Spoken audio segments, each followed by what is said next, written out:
So, and also just to say, if you have any questions, please do message in the chat. You can send a direct message if you want. That's absolutely fine. I won't read out sort of names if you have a question at the end, again, just to keep confidentiality. And links will be posted throughout.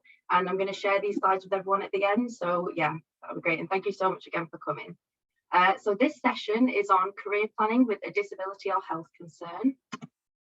So today we're going to cover a few different things. I'm mainly going to cover sort of the support we have at the university and some things you might be concerned with, and then Rose is going to cover the things we have here. So how and where to find an inclusive employer, what's reasonable as an adjustment, so how you can identify your own reasonable adjustments, because it can be very different finishing university and figuring out what there is in the workplace to help you, and when and how to request reasonable adjustments. So by the end of the session, we're really hoping that you'll feel more confident in knowing where to find an inclusive employer, and know how to reflect and identify on what adjustments you need and how to request them.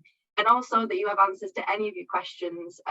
It's not an easy topic, which is why I'm so glad we're doing this session for you guys, because please do ask any questions. It's a cliche, but there's no such thing as a stupid question. So please, anything you have, do ask. So as I said, our panelist today is Rosa Breen. She is a partner coach with Evenbreak. So she works with clients to support them at their best in their job search and in their world of work. And Evenbreak, if you don't know, we do have it on our Career Connect website, is a social enterprise and accessible job board run by and for the neurodiverse and disability community.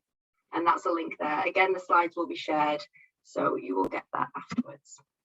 And this is a fantastic quote that Rosa sent. I hope you don't mind me reading it, Rosa. It was a really great one. So my neurodiversity is a driving force that propels me to help others. The creativity, innovation, and unique ideas that stem from a diverse workforce make for a richer, reflective, productive, and more dynamic workplace. Embracing different minds often means embracing a different mindset. Change minds and minds change. Fantastic. Thank you for sending that, Rosa. It's really powerful. You're absolutely welcome. This is just a reminder to please register your attendance, then we can send you all the slides afterwards. You can just get this bit.ly link now if you want on your phone, but we will send it to you. Just then we know who's coming, we can send you the slides, so you don't have to note down every link, because there is quite a few as we go on. And this should be posted in the chat by Sammy as well. So what are you worried about? This won't cover everything you're worried about, but just a few things. So it could be asking an employer for adjustments. You don't have to be a super confident person to do this. You have every right to ask for adjustments, and Rosa will cover this, but it is something to be worried about, of course. It might be the application stage adjustments and support available.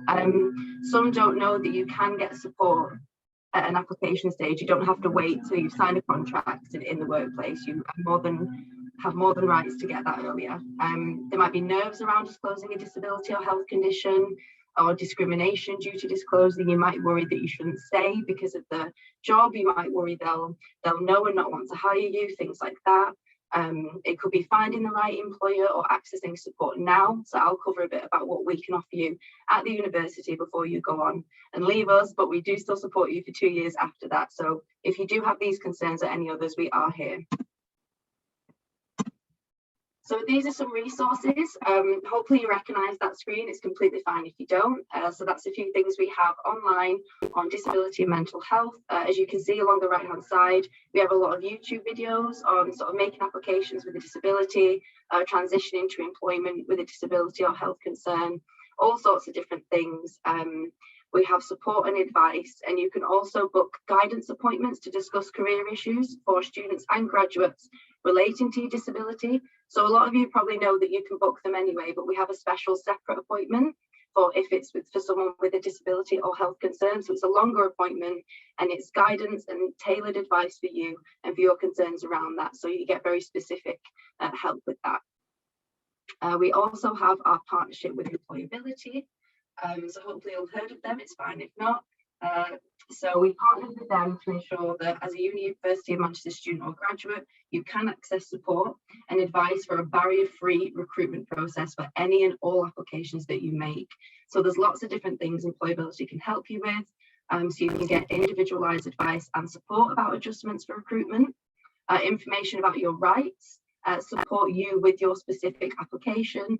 As I said, there might be different adjustments you may need depending on the job, if it's hybrid, working from home, if it's in an office, things like that. And they can also advocate for you with an employer. So if you do feel there's a barrier with a specific company, employability can be your advocate, can speak to them, so you don't need to have any nerves around that, because it can be a really scary thing, particularly leaving university and having to, you might feel you have to do it yourself, but we do have these things in place to help you. And so the adjustments you need, as I said, for recruitment, they can be different from those at university. We, of course, have the Disability Advisory Support Service here. So we sort of help you figure out what you might need. But of course, afterwards, you're not just on your own to do it. As we said, there are people to help you, such as Employability and Evenbreak, who Rosa represents. So if you would like to speak to an adjustments expert for free support, you can contact Employability. It's completely confidential. The email is just there. But again, this will be sent to you, so you don't have to have everything noted. And you can register with them, of course, for free as well. And again, you can access this up to 2 years after you finish with us at the university. Our ongoing support, so yeah, one-to-one careers guidance, application advice or interview support. We have our alumni panels and employer events. And of course, we have our vacancy and events database. And a lot of this you can cater towards if you are a student with a disability or health concern. So if you're worried things aren't for you, we have lots of things that's specifically for you. So please do have an explore. These are our useful links. The top one is from the page on equality and diversity. We have our employability page, any guidance we have, and the bottom link is our link to Evenbreak as well. I've just put those on there to send them to you guys, so you've got them all in place if you need them afterwards.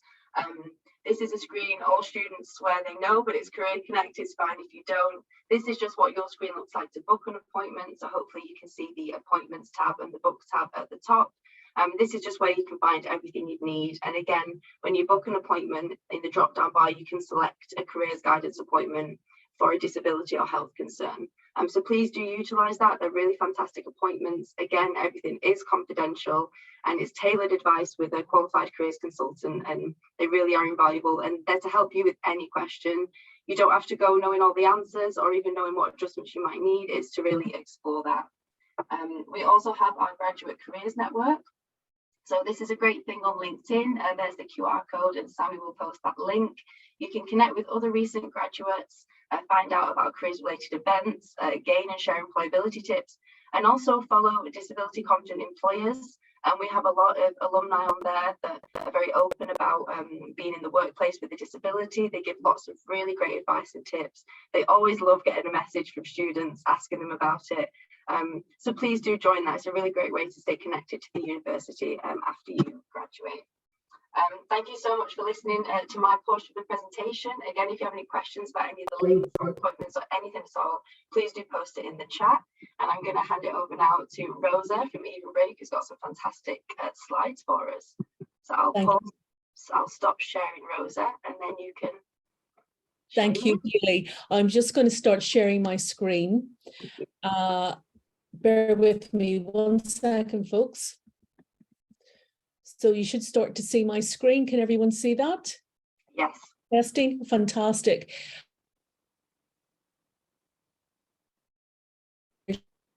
Here today with the University of Manchester. And Healy, I am really impressed with all of the positive and great work that you and your team are doing when it comes to diversity and inclusion. So well done, everyone. Okay, as Healy mentioned, my name is Rosa Breen. I'm a partner coach with Evenbreak. Evenbreak is essentially a disability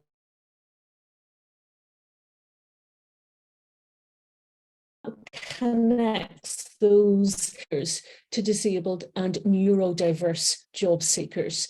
So today, here's what we're going to focus on: how we're define inclusive employment, how to identify your own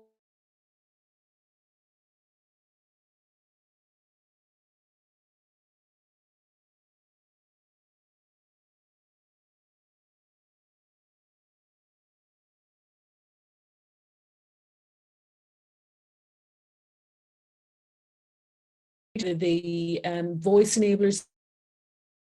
I just want you guys to think about how have you or how would you go about mining and finding inclusive employers? Where the heck are they?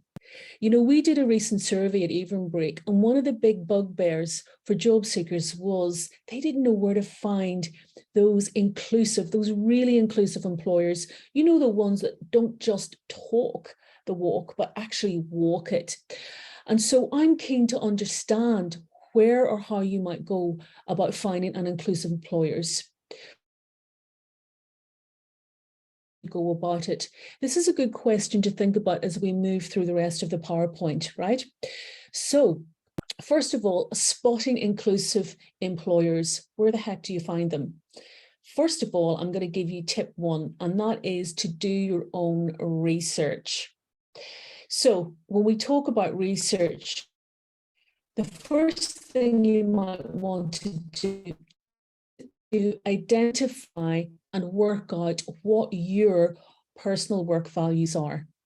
And then you might also want to align and make sure that that's mirrored or reflected in those work values within an organization. So if we think about it, when you're going into the world of work, it's going to take up a lot of your time, your energy, and your space. So the culture and the world of work that you're stepping into, including the sort of values that they have, are going to be really critical, because they're going to impact your morale, your productivity, and also your happiness. So I would even say step one is to get really clear on what your personal work. Talk about work values, I'm talking about the beliefs and principles that describe what's important to you or what matters to you in your work or in your career. Could be things such as transparency, creativity. It could be working in collaborative teams. It might be important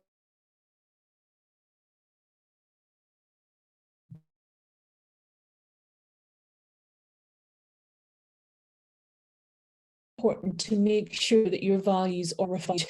Now, that could also include something like diversity and inclusion. That's one of my big values, is I would be checking out and wanting to align myself with an employer or an organization that's totally clued up on diversity and that.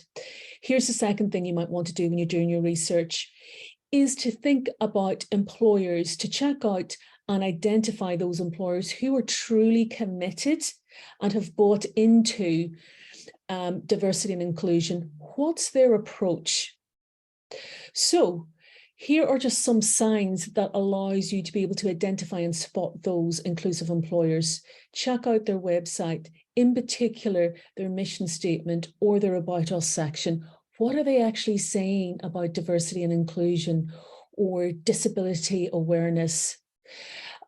Often a lot of these organizations will actually have a diversity and inclusion or even a neurodiversity policy. So if you can find and source that, or you can request it, why not? That will give you the information, and it tells you how committed and what their approach is to diversity and inclusion. Okay, you want to check right across all of their social media as well.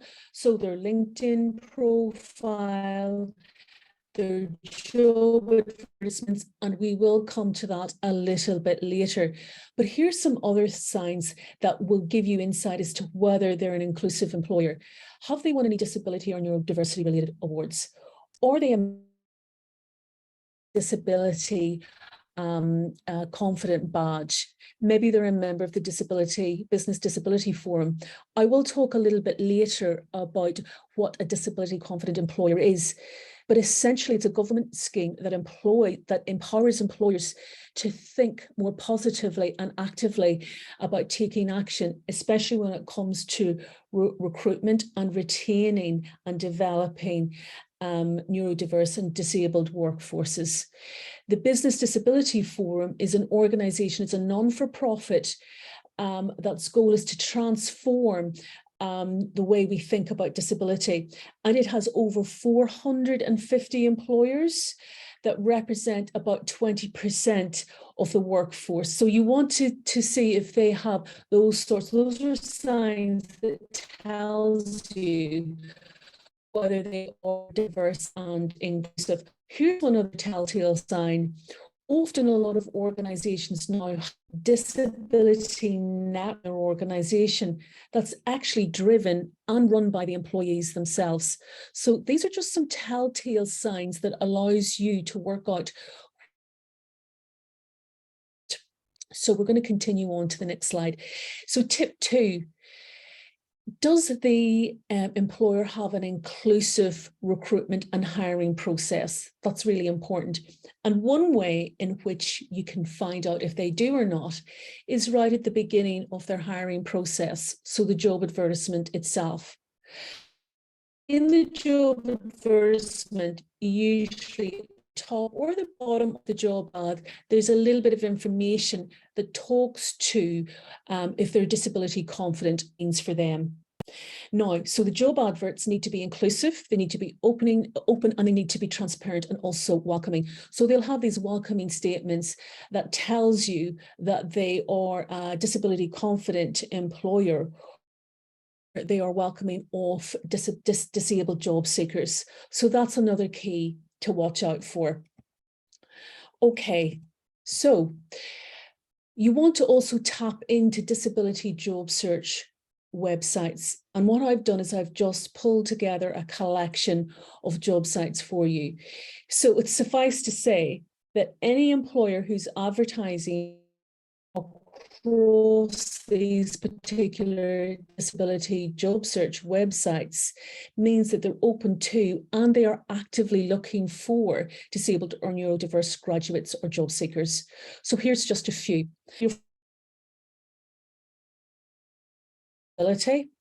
The disability job site, Careers with Disability, and Evenbreak. These are all disability job site platforms that are advertising inclusive jobs.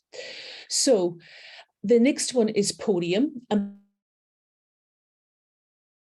connects people with disability to employers on a freelance basis. So you will have access to a wide range of projects. You can set your own pay rate. You can communicate directly to the employer or the hirer, and you will receive a straightforward payment. Opportunity. It's a good opportunity to explore, and that's on Podium. We've also got Ambitious About Autism. They're an organisation very London-centric, and they support young people aged 18 and above with work placement opportunities. We have ENA, formerly known as STAC, and ENA is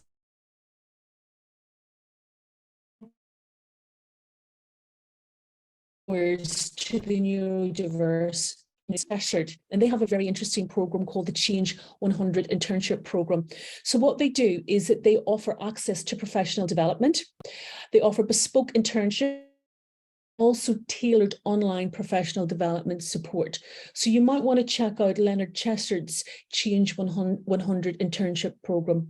Here's another really cool site. It's called My Plus. My Plus actually has a student e-club that you can join. And within that e-club, it offers fantastic e-resources on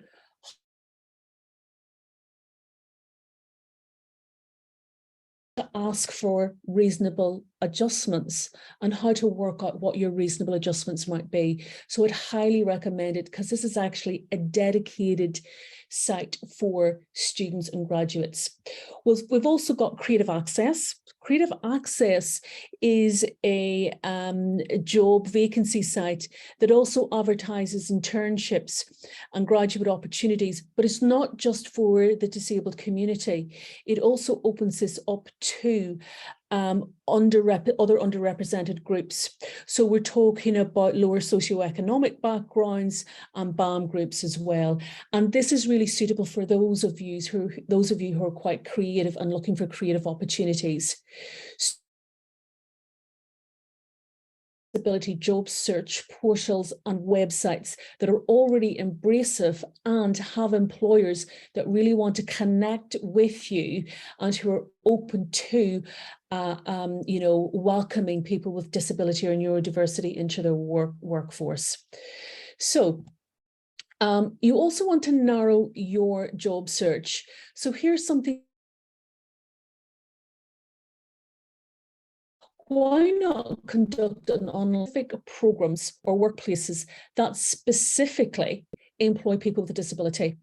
And I wanted to draw your attention to one of those, just as an example. AutoCon, I'm not too sure if you guys are familiar with this organization, but they specifically employ people who have autism as IT consultants. So for any of you folks out there who have autism and are in the IT space, why not look at approaching AutoCon? Because they are specifically seeking and looking out for autistic IT consultants. You'd actually also be supported by a work coach on specific projects that you'll be directly with employers. Don't forget the BBC have an extended hub site that specifically focuses on graduate programs for disability. And of course, we have the likes of the civil service. They have a specific summer diversity program, and they also have the NHS professional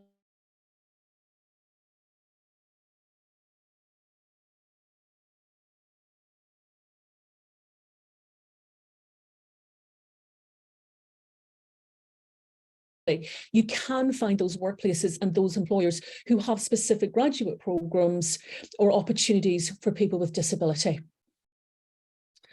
Okay, so tip 5, I talked earlier about finding disability confident employers. So this is really a government scheme that empowers employers to think about being more proactive when it comes to disability. But it also is asking them to take action, especially when it comes to their hiring and recruitment practices, retaining people with disability, and also developing them. So you might want to watch out for that disability confident badge, or in their openness statement in their job ad, where they highlight that they're disabled. There's 3 sorts of levels that these employers can reach. There's committed, there's employer level, and there's leader level. Now, if you wanted to, you can go direct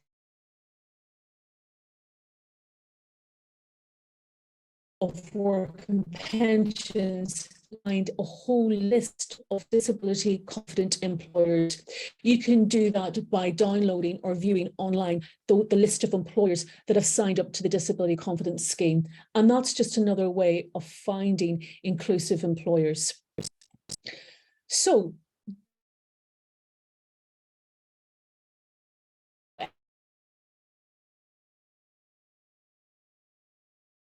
spot inclusive employers, what I was move into reasonable adjustments. And I think the first place to start with is to understand and know what your rights are under the Equality Act. So here's 3 key things. You can't be discriminated if you have someone who thinks that you have, or that you're connected to, or you yourself have a disability. Employers have a responsibility to ensure that you have total access and equal access to jobs, education, and services. So this doesn't just cut across your job search, but it also can be anything, any sort of service provider, whether you're taking a flight or you're going into a hotel, they have to give you reasonable adjustments or accommodations, okay? Employers can't ask you about your health or your disability until you're offered the job, unless it's a specific requirement to the job. So I think it's really important to really understand what your rights are under the Equality Act first. Now, here's a lovely quote.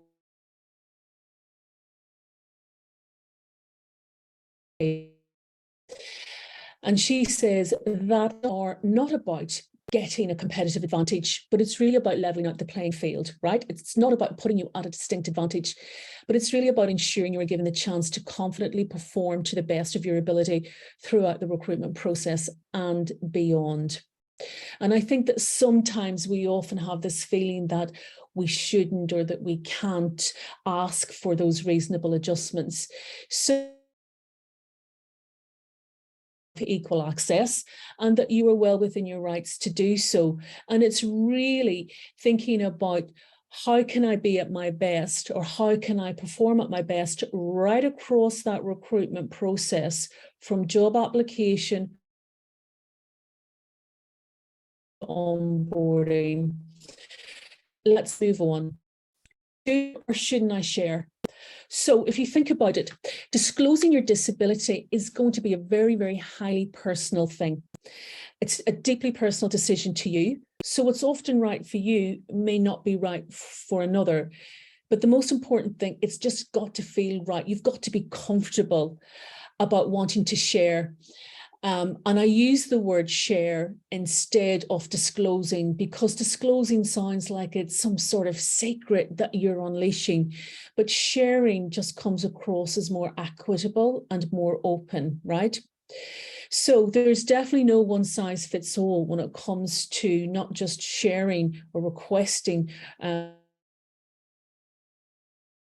your disability or your neurodiversity, but also about requesting reasonable adjustments. Everyone will be very different. So here's a couple of reasons why you might want to share. As I've mentioned, you've got protected rights under the Equality Act, right? You will receive reasonable adjustments if you do share. You're protected legally against any form of discrimination. And it can also reduce all that stress. Protecting a secret really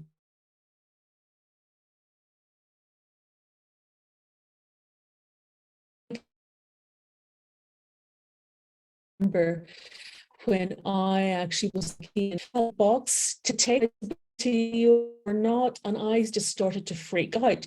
Should I? What will happen if I don't share? Caused me a lot of emotional distress.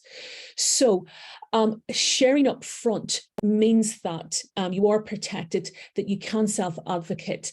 And believe it or not, employers actually want you to be able to thrive and be at your best right across the recruitment process. So it also improves your self-image. There's something very powerful about sharing your disability and your neurodiversity. So you can become that strong advocate. It also presents, the optics are, it presents a very proactive, confident and self-assured or self-aware individual. So those are just some reasons why you could share, but you don't have to. So it is very, very much a personal decision. Okay, so identifying reasonable adjustments. So how do we go about doing it? Well,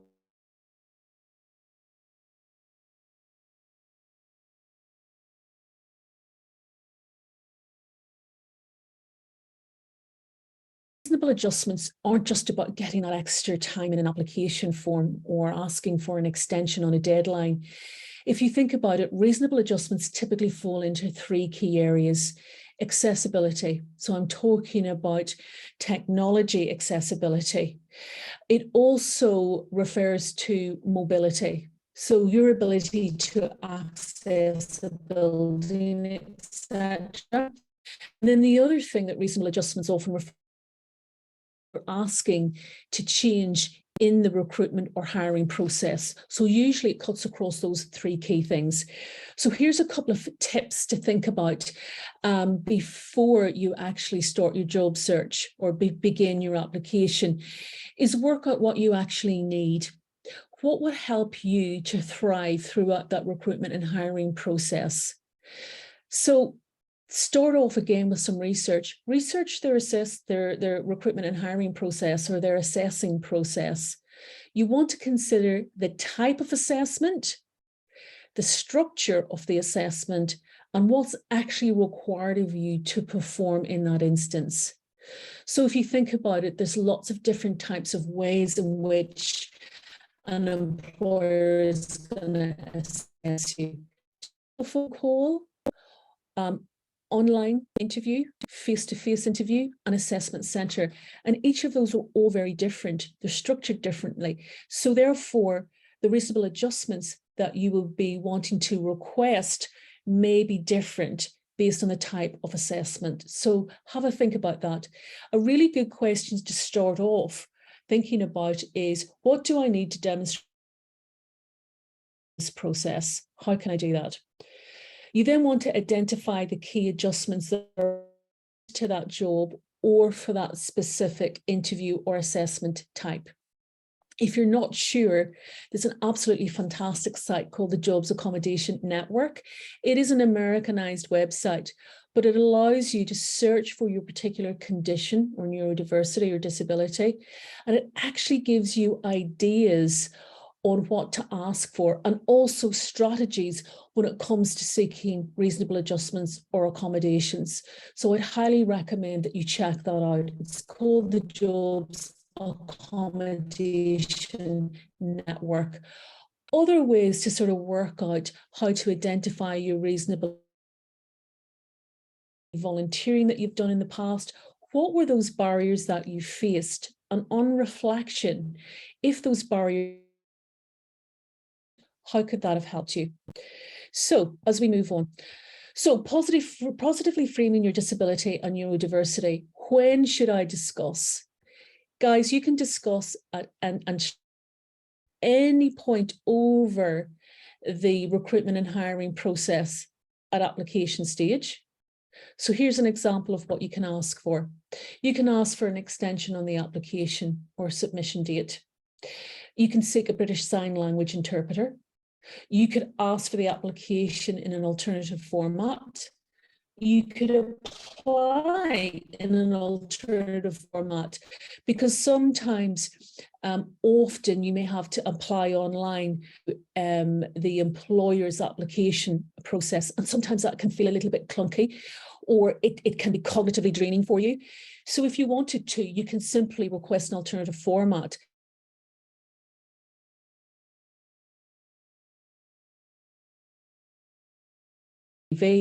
Rather than having to input via their online system. But you can also ask for the interview format in advance as well. In the interview stage, you can ask for questions, themes of questions in advance, or you can also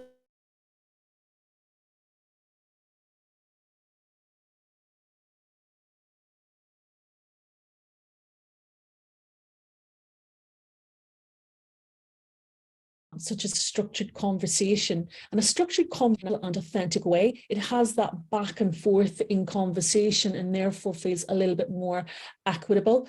It also allows you to agree what's going to be discussed beforehand, so you get a sense of the themes and the topics that they want to cover. So you can also ask for a structured conversation instead of a traditional interview. And as I mentioned, you can also ask for the notes in the interview. So I'll give you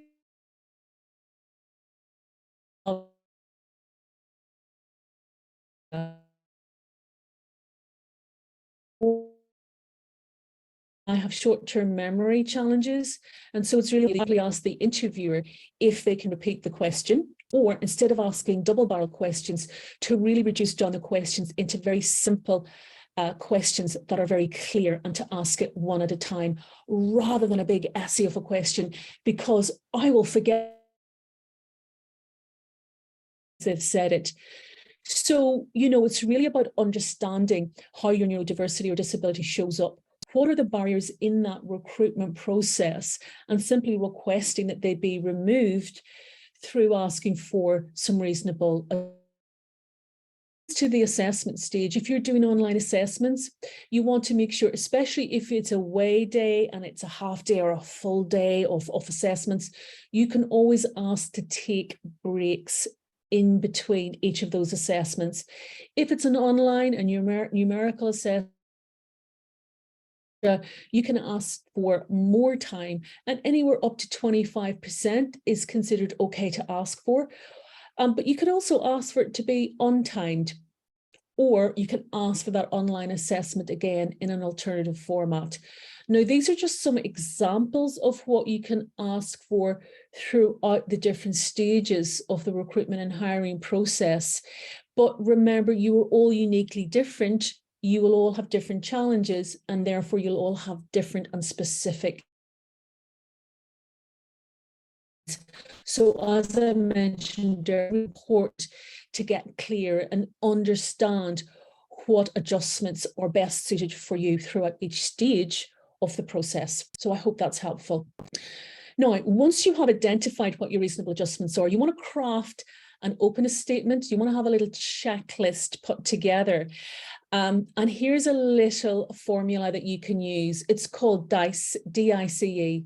So you want to start off when you're crafting your openness statement is to share it, right? So you're sharing your disability. So here's an example. I am sharing that I have dyslexia and dyspraxia. So that could be a starting point.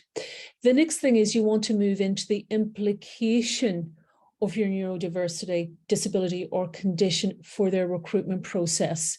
So you simply explain, I have a weak short-term memory and I'm unable to write comprehensive notes while listening. So you're giving a simple explanation. Then what you want to do is you want to give the consequence of that implication and therefore tell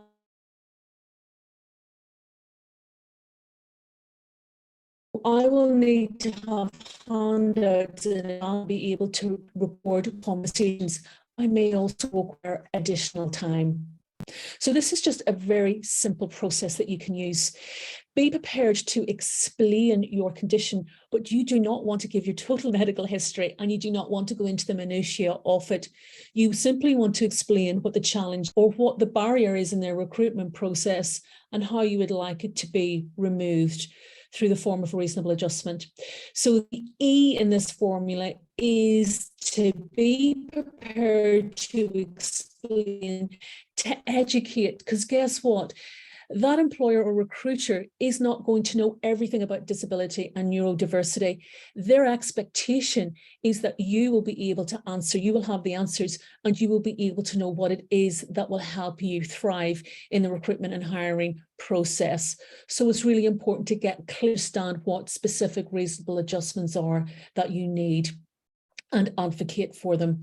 So this is a simple little formula that you can use as you're starting to craft that statement. So you can have that little checklist, share your disability, explain the implication, share the consequence, and be able to then educate and advocate them in the process of what the reasonable adjustment is that you need. So it's a really simple formula to use. So then you've got to contact the employer or the recruiter. And here's just a couple of options that you can use. You can send the recruitment team or the recruitment hirer an email directly, an email inquiry, asking about reasonable adjustments using that.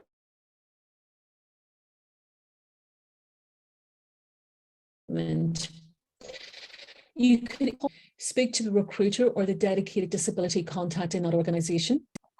You can even submit an e-message, especially if the employer or graduate recruiter are using specific online or digital portals. You can send an e-message directly via that candidate portal. One other way, obviously, is attending employer events on campus, speaking to recruiters and finding out a little bit more about their diversity and inclusion policy and what type of reasonable adjustments have they made in the past for, say, other graduates who are similar to you. So those are just some of the options that you can partake in. Now, I wanted to also share this with you, that when you're actually in the world of work, reasonable adjustments just don't stop at the recruitment and hiring process. It's a work in progress. It's a fluid thing. So you can still be seeking reasonable and in your world of work. You can be doing that directly with your line manager, but you can also be asking for things like flexible work, changing of hours, maybe working from home. So it could be on-site or it could be hybrid. You can also apply to access to work, government grant that helps support thrive in your world of work. It covers things such as assistive technology. You can also get a work coach. So for example, if you have autism or ADHD, coach that can help you manage and work through some of the challenges in the world of work. You could even get a mental health coach as well. You'll get supported on mobility and tech devices. You'll also may be able to get communication support for interviews, taxis to and from home to work.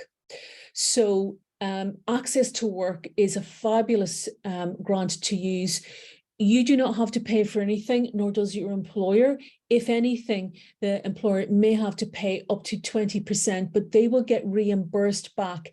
And in fact,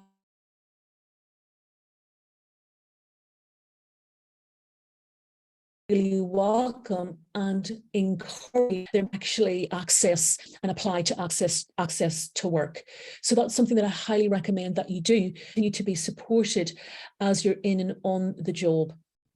So that's essentially it. Those are just some sort of quick tips on how to spot inclusive employer, how to go about asking for reasonable adjustments, and when to ask. So just know that you can do it at any stage throughout the recruitment process. You don't have to if you don't want to, because again, it's a very personal decision that you're making. But if you are making it, you can be very, very strategic. If you feel that that employer is really diverse and inclusive, then you know that it's a no-brainer that you can ask for those reasonable adjustments. I wanted to just quickly talk to you a little bit about Evenbreak. So we're a disability job site. We support people find opportunities, but also help them to support whilst they're in the world of work. We've got a 24/7 site called The Hive that's stacked full of career resources that has a disability edge. So it actually has some great articles and videos that actually talks to what makes you a premium candidate, not in spite of, but because of your disability and neurodiversity. I've also done a webinar with Disability Rights CEO that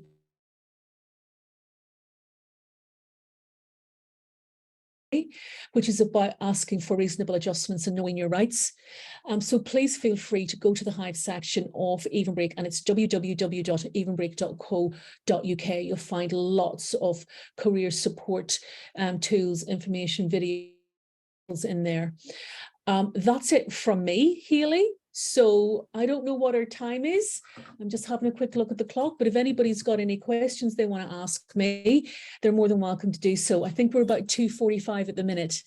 Yes, thank you so much, Rosa. Just to say that was really fantastic. It gave some great information for the students and for me as a staff member, particularly the stuff on the application stages and what different things and how to ask, I think is a big one.